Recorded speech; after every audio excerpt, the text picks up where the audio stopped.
ರಥಸಪ್ತಮಿಯಂದು ನಾವು ಅರ್ಕೆ ಎಲೆಗಳಲ್ಲಿ ಸ್ನಾನ ಮಾಡಬೇಕು.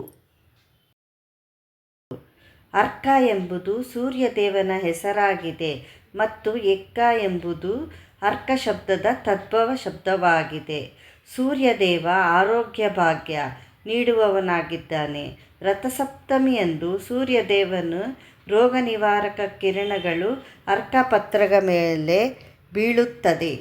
ಹಾಗಾಗಿ ಯಾರು ಹಾಗೆ ಸ್ನಾನ ಮಾಡುತ್ತಾರೋ ಅವರಿಗೆ ಒಳ್ಳೆಯ ಆರೋಗ್ಯ ಭಾಗ್ಯ ಲಭಿಸುತ್ತದೆ ಮತ್ತು ಸಪ್ತ ಜನ್ಮಗಳ ಪಾಪ ಸಹ ನಾಶವಾಗುತ್ತದೆ.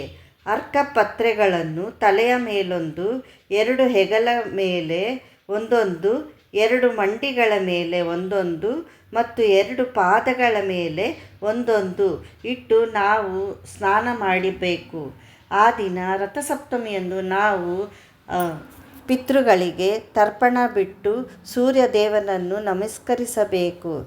ರಥಸಪ್ತಮಿಯ ದಿನ ನಾವು ಒಲೆಯನ್ನು ಶುದ್ಧ ಮಾಡಿ ಅರಿಶಿನ ಕುಂಕುಮ ಹೂವುಗಳಿಂದ ಪೂಜೆ ಮಾಡಿ ಹಾಲನ್ನು ಉಕ್ಕಿಸಬೇಕು.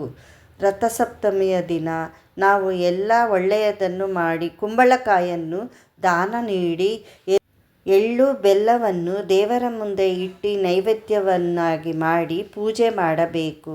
ಸೂರ್ಯ ನಮಸ್ಕಾರ ಮಾಡಿ ಆ ದಿನ ಎಲ್ಲರಿಗೂ ಶುಭವಾಗಲಿ ಎಂದು ನಾವು ಹಾರೈಸೋಣ.